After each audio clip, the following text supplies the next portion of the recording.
नमस्कार मित्रांनो, लक्ष्मीच्या पावलांनी या मालिकेच्या येणाऱ्या काही भागामध्ये आता एक जबरदस्त असा ट्विस्ट आपल्याला पाहायला मिळणार आहे।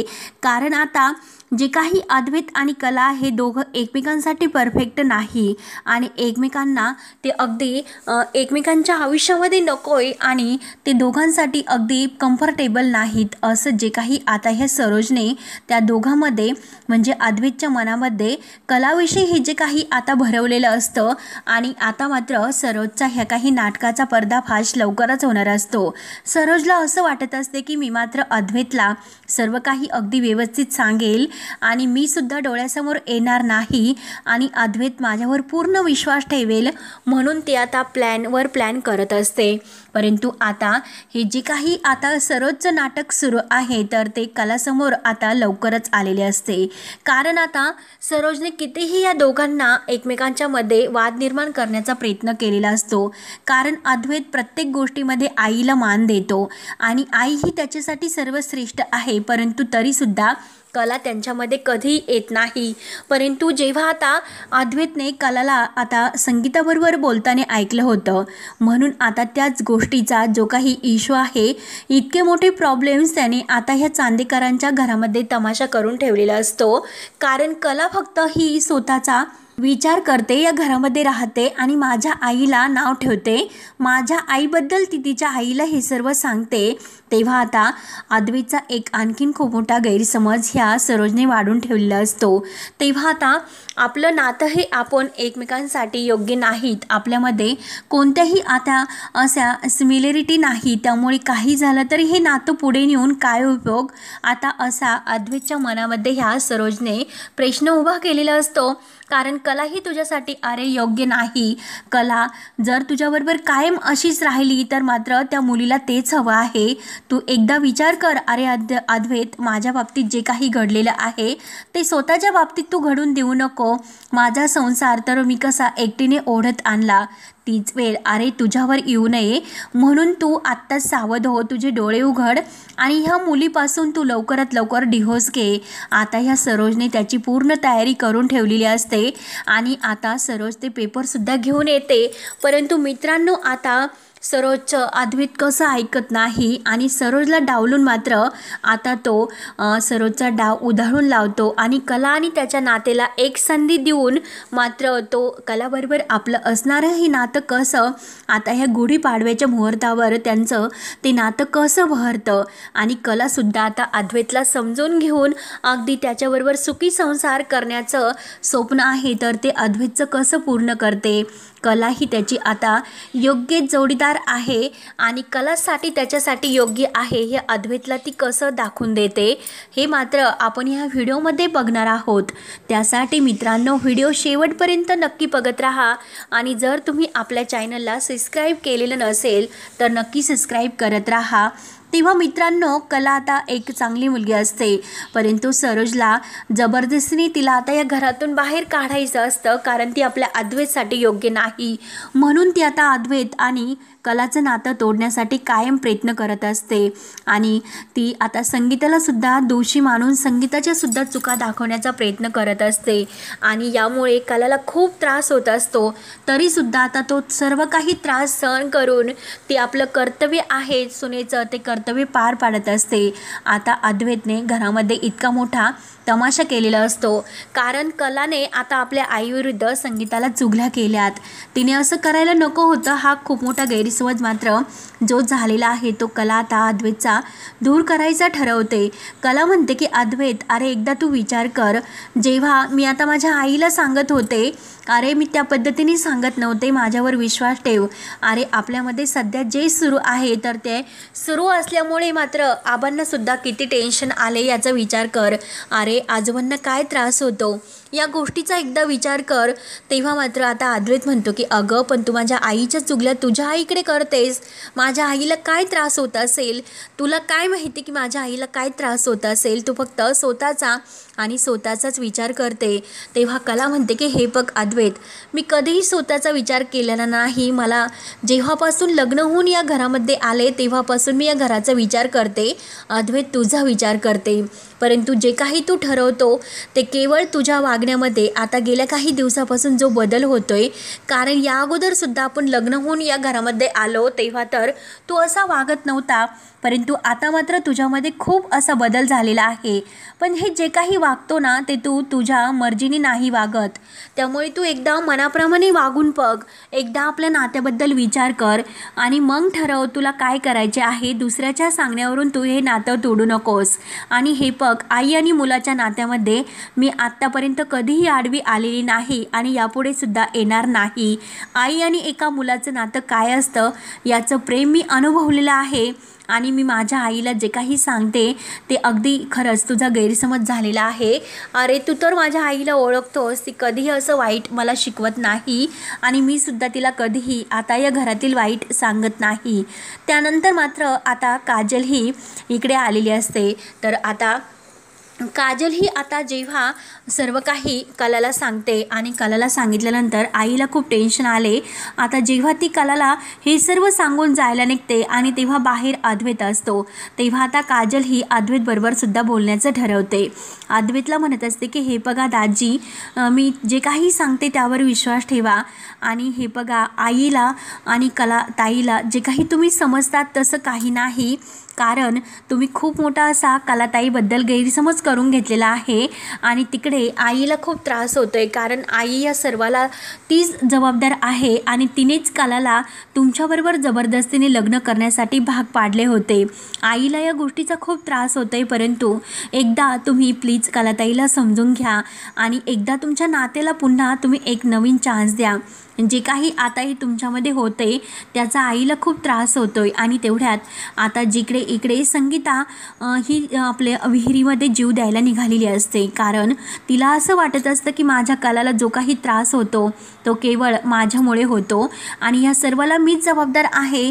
जर मी कलाचं लग्न जबरदस्तीने तिला तेथे करायला लावले नसते तर आज तिच्यावर हे सर्व सहन करण्याची वेळ मात्र आली नसती. तिला त्या घरामध्ये एकही असा आनंदाचा क्षण नाही, तिचं जीवन पूर्णपणे अधुरं आहे. त्यामुळे मात्र आता काय करायचं, जे काही आहे तर मी माझा जीवच संपवून टाकते. म्हणून आता दिनकर तिला अडवतो. दिनकर म्हणतो की संगे एकदा कलाचा विचार कर, जरीही तू जीव देण्याचा प्रयत्न करते पण तरीसुद्धा कलाच्या आयुष्यातील हे प्रश्न सुटतील का, म्हणून तो आता संगीताला अडवतो. आणि तेवढ्यात मात्र दिनकरचा फोन आता काजलच्या मोबाईलवर आलेला असतो आणि काजलच्या मोबाईलवर हा फोन आल्यानंतर तेव्हा आता दिनकर म्हणतो की काजू तू लवकर घरी ये, जिकडे आहे तिकडे तू लवकर घरी ये, कारण तुझी आई ऐकायला तयार नाही आणि ती विहिरीकडे धाव घेते. तेव्हा आता काजल म्हणते की बाबा काय सांगतात तुम्ही, आईला घराच्या बाहेर जाऊन देऊ नका, आईला म्हणत काही टेन्शन घेऊ नको, तू स्वतःची काळजी घे. तेव्हा दिनकर म्हणतो की काजल लवकर घरी ये. तेव्हा आता संगीताची काय अशी अवस्था झालेली आहे हे सर्व काही काजल आता अद्वैतला सर्व काही सांगते. आणि दाजी एकदा तुम्ही आमच्या आईंचा आणि बाबांचा विचार करा, जर कलाताईच्या आयुष्यात असं काही झाले तर मात्र काय होईल याचा पुढचा विचार करा. म्हणून आता अद्वैत त्या गोष्टीचा विचार करतो. त्यानंतर जेव्हा आता अद्वैत रूममध्ये येत असतो तर सरोज लगेच त्याला आवाज देते आणि त्याला आवाज देऊन आता रूममध्ये बोलावून घेते. तेव्हा अद्वैत रूममध्ये आलेला असतो तर सरोज आता डिव्होर्सचे पेपर घेऊन आता हातात आलेलेच असते. परंतु आता डिव्होर्सचे पेपर हातामध्ये आलेली आहे आणि आता कलाचे लक्ष इकडे सरोज तर आतमध्ये आला होता परंतु नेमकं कुठे गेला, म्हणून आता आत्तापर्यंत तिने काही असं ऐकलेलं नसतं, परंतु आता मात्र तिने जे काही ऐकलेलं आहे तर ते ऐकून मात्र कलाला धक्का बसतो. म्हणजे अद्वैत जे काही, तेव्हा आता सरोजला काही करून फक्त एक सही आता अद्वैतची त्या डिव्होर्स पेपरवर घ्यायची असते. म्हणून ती अद्वैतची अगदी गोड बोलते, कारण तिने अगोदर अद्वैतला पूर्णपणे इमोशनल करून ठेवलेलं असतं, कारण आईला या घरामध्ये खूप त्रास होतोय. आई आता हे घर सोडून चाललेली आहे आणि त्यामुळे त्याने आईला समजावलेलं असतं, परंतु आता सरोजला माहिती असतं की आता अद्वैत आपल्याला नाही म्हणणार नाही आणि त्याला पूर्णपणे आता जाणीव झालेली आहे की ही मुलगी आता चांगली नाही आणि ते आपल्यासाठी योग्य नाही. आता मात्र अद्वैत लगेच ह्या पेपर्सवर सह्या करेल असं आता सरोजला वाटत असतं, परंतु आता कलाही तेथे येते आणि दरवाजातून मात्र ती आता सरोज आणि अद्वैत या दोघांचं बोलणं ऐकते. तेव्हा आता सरोज म्हणत असते की अरे ह्या डिव्होर्स पेपरवर जर तू एकदा सही केली तर तुझी आणि त्या मुलीची तुझ्यापासून कायमची सुटका होईल, तुम्ही दोघं वेगळं होताल, त्यामुळे तू यावर सही कर. आता कलाही जेव्हा पाहते, कलाला एक खूप मोठा असा धक्का बसतो आणि कलाला आता समजतं की नक्की आता हे सरोज कान भरते आणि सरोज मात्र आमचं नातं तोडण्याच्या मार्गावर आहे. तेव्हा मात्र आता कलाही जेव्हा रूममध्ये येते आणि अद्वैत रूममध्ये येण्याची ती वाटच पाहत असते, कारण आता इकडे आबांनी ठरवलेलं असतं की देवदर्शनासाठी जायचं आहे, म्हणून ते आता देवदर्शनासाठी तिकडे गेलेले असतात आणि देवाला नमस्कार करतात की जो काही शाप तू आमच्या घराला दिलेला आहे तो मागे घे, माझ्याकडून जे काही चुकलं असेल ते माफ कर. आबांना आता अद्वैत आणि कला या दोघांच्या संसाराची काळजी लागते, त्यांच्या नातेची काळजी लागते, म्हणून ते देवी आईला हात जोडून परत तिथे जाऊन तिचा आशीर्वाद घेतात.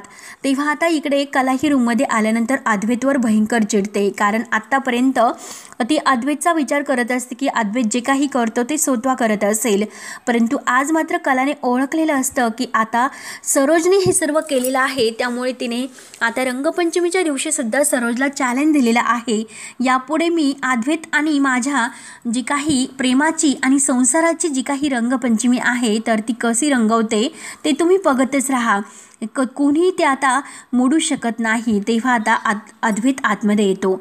अद्वैत आतमध्ये आल्यानंतर कलाही त्याच्यावर भयंकर चिडते. अरे मग तुला आपलं नातंही पुढे न्यायचंच नव्हतं, जे काही होतं ते सगळं काही नातं संपुष्टात आणायचं होतं, तुला माझ्याबरोबर सुखी संसार करायचा नव्हता, तर मग हे जे काही आपल्यामध्ये तू भिन्नता आणि समानता हे जे काही भेद तू मांडलेत ना, तर ते सर्व मांडण्याची तुला काय गरज होती? हे सर्व नाटक कशासाठी करत होता तू? अरे तुझे आणि सरोज मॅडमचं तर अगोदर ठरलेलं आहे, तर मग आता ही सर्व तू कशाला गिरवतोस? अरे डिव्होर्स पेपरवर तू सरोज मॅडमचं ऐकून सह्या तर केल्याच, परंतु कलाचा मित्रांनो आता एक गैरसमज झालेला असतो, कारण जरीही सरोज मॅडमने ते पेपर्स अद्वैतच्या हातात दिलेले असतात, परंतु आता अद्वैतने काही त्यावर सह्या केलेल्या नसतात, परंतु कलाला असं वाटतं की अद्वैतने त्यावरती सह्या केल्या, म्हणून आता अद्वैतला भयंकर चिड येते. अद्वैत तिला रागाने म्हणतो की चूप. तेव्हा आता कलाही शांत राहते आणि अद्वैत तिला म्हणतो की हे बघ, आणि ते पेपर्स आता अद्वैत तिला दाखवतो, हे बघ ह्या पेपर्सवर कुठेही मी सह्या केलेल्या नाहीत, कारण ह्या नात्याला मला एक सुद्धा संधी द्यायची आहे आणि त्यासाठी मला थोडासा वेळ हवा आहे. हे नातं पुढं टिकवायचं आहे, कारण जे काही मला करायचे आहे ते योग्य करायचं आहे आणि मी तुझा योग्य विचार करूनच ह्या डिव्होर्स पेपरवर सह्या केलेल्या नाही. तेव्हा आता अद्वैतने आबांचा सुद्धा विचार केलेला असतो आणि संगीताचा सुद्धा विचार केलेला असतो, कारण काजलने आता अद्वैतचे डोळे उघडलेले असतात आणि आता मात्र जे अद्वैत असं म्हणतो की मला ह्या नात्याला संधी द्यायची आहे, अति आगाऊ कुठली? तेव्हा आता अति आगाऊ म्हटल्यानंतर आपल्या कलाला इतका आनंद होतो, तिच्या डोळ्यातून मात्र आता आनंदाच्या धारा येत असतात, कारण अद्वैतसुद्धा आता हे नातं टिकवायला बघतोय आणि तो सुद्धा नात्याला एक चान्स देतोय, म्हणजे त्याच्या मनामध्ये नक्कीच काहीतरी असं आहे, म्हणून कलाला एक जगण्याची नवीन आशा मिळते आणि तिला असं वाटतं की आता जो काही चान्स अद्वैतने आपल्याला दिलेला आहे तर तो चान्स घेऊन मात्र आता आपण हे नातं आणखीनच पुढे न्यायचं आहे. त्यामुळे आता घरामध्ये गुढीपाडवा असतो आणि गुढीपाडव्यासाठी आता कलाही खूप छान तयार होऊन आपल्या प्रेमाची आणि आनंदाची एक अद्वैतसोबत छान गुढी उभारणार असते, कारण आता तिने आईला फोन करून हे सर्व सांगितलेलं असतं आणि संगीताला सुद्धा आता हे सर्व ऐकून खूप असा आनंद होतो आणि कला म्हणत असते की आई तू काही काळजी करू नकोस, कारण आता गुढीपाडव्याचा खूप मोठा सण येतोय आणि आई तू सुद्धा आता व्यवस्थित तयार हो, काही टेन्शन घेत जाऊ नको, इकडे सर्व काही ठीक आहे, कारण सरोज मॅडमने कितीही जरी काही केलं असलं तरी सुद्धा अद्वैत आणि माझं नातं नाही तुटू शकत, हे नातं कसं पुढं न्यायचं याचा मी विचार करेल.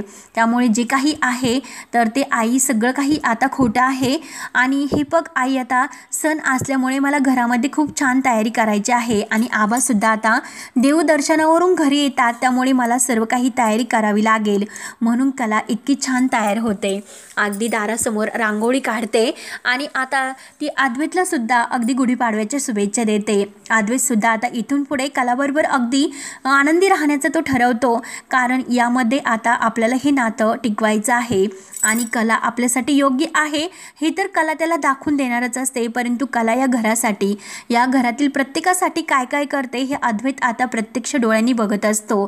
त्यामुळे आपल्याला आई जे काही सांगते तर आपण त्या गोष्टीवर विचार करायला नको, कारण जर आपण असं केलं तर खरेचं आयुष्यसुद्धा बर्बाद होईल आणि आणि आता तिच्या आईला सुद्धा त्याचा खूप त्रास होईल. आपण जसं आपल्या आईचा विचार करतो तसं आपण खरेच्या आईचा सुद्धा एकदा विचार करायला हवा. म्हणून आता अद्वैत सगळं काही व्यवस्थित सांभाळून घेऊन आपल्या नात्याला प्रेमाने अगदी पुढे न्यायचं ठरवतो. तेव्हा आता कलाला इतका आनंद झालेला असतो. कला आता दारामध्ये छान अशी रांगोळी काढते आणि तिने व्यवस्थित सर्व गुढीपाडव्याची तयारी केलेली असते. आणि आता घरातील सर्वजण छान तयार होऊन बाहेर येतात. परंतु आता अद्वैत आणि कला तर एकत्र दिसतात म्हणून सरोजचा आणखीन जळफळाट होतो. सरोज विचार करते की आपण तर अद्वैतला डिव्होर्स पेपरवर सह्या मागितल्या होत्या आणि हे तर आज इतकं आनंदी होऊन गुढी उभारण्याची तयारीसुद्धा करतात. तेव्हा आता ते बघून नैना आणि रोहिणी यांचासुद्धा अगदी जळफळाट होत असतो. परंतु आपले आबा, सोहम, रजनी इतके खुश असतात. रजनी आणि कला सर्व काही आता व्यवस्थित तयारी करत असतात आणि तेवढ्यात कला आणि अद्वैत एकत्र आलेले बघून मात्र आणखीनच सर्वांचा जळफळाट होतो.